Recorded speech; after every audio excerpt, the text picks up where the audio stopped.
आज कार्तिक महीने की प्रतिपदा तिथि को हमारे समूचे देश में गोवर्धन पूजा बड़े ही धूमधाम और हर्षोल्लास के साथ मनाई जा रही है, जिसके लिए गांव से लेकर शहरों तक महिलाओं ने सुबह से ही गाय के गोबरों से घरों में गोवर्धन स्थापित किए, जिसमें गोवर्धन पर्वत, गाय और ग्वाले समेत अन्य स्वरूपों को बनाया गया। इसके साथ ही परंपरा के अनुसार अन्य कार्य किए गए।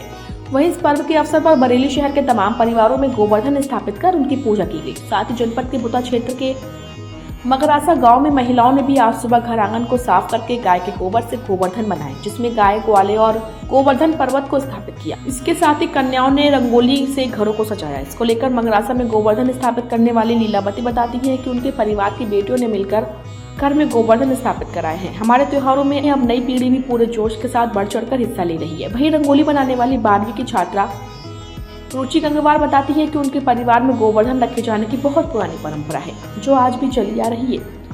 वहीं मीना गंगवार बताती है कि सुबह को जब गोवर्धन रखे जाते हैं तो उनके दिन में पूजा अर्चना की जाती है, जबकि रात में गांव मोहल्ले के बच्चे, नौजवान और बुजुर्ग गोवर्धन रखे गए स्थान पर अपनी टोली के साथ पहुंचते हैं। इस दौरान सभी मिलकर लोकगीत गाकर गोवर्धन जगाते हैं, जिसके बाद गोवर्धन स्थापित करने वाले लोग उन लोगों को खेल खिलौने और बतासे समेत तमाम सामग्री से बने प्रसाद को बांटते हैं। आपको बता दें कि गोवर्धन पूजा को लेकर एक पौराणिक कथा है, जिसके तहत प्राचीन काल में ब्रजवासी भगवान देवराज इंद्र की पूजा इसलिए करते थे क्योंकि उनके द्वारा की गई वर्षा से फलों और गोधन यानी गाय और बैलों के लिए घास आदि होती थी।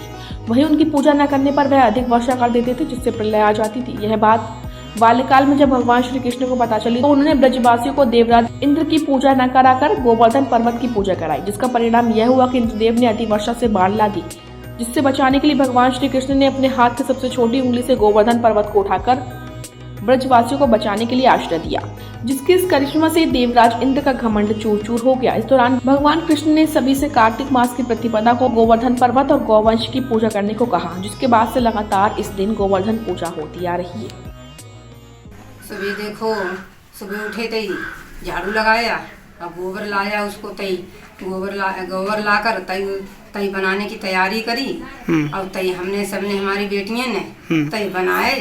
अब बनाकर अब नहा धो के इनकी पूजा करेंगे, पूड़ी बनाएंगे और लौंग धूप और देखो और घी मिठाई, हाँ तो इनको खिलाएंगे, इसको फिर जलपान कराएंगे, तब भी हम खाएंगे खाना।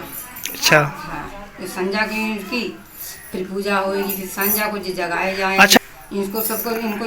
सबको सिखा रहे हैं, इनको सबसे हमने बनाए, इनसे भी बेटियों से भी बनवाए, सिखवाए रहे हैं, इनको सिखाए रहे हैं। अच्छा। इन्हें गोवर्धन भी बनवाए हमने, इसने रंगोली भी बनाई। गोवर्धन पूजा हमारे घर के लोग पहले से ही परंपरा चली आ रही है, तभी मनाते हैं और शाम को पूजा वगैरह होती है। अच्छा, आपने घरों में रंगोली भी बनाई है, तो इसकी मतलब किस तरह उत्साह है?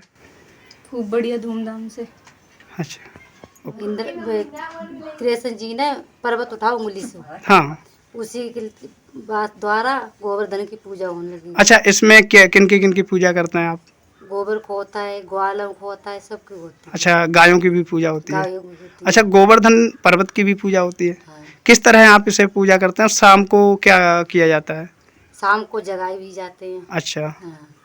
तो उस दौरान फिर कुछ बांटा जाता है? हाँ, प्रसाद बांटा जाता है। क्या क्या बांटते हैं? परमालाएं। अच्छा।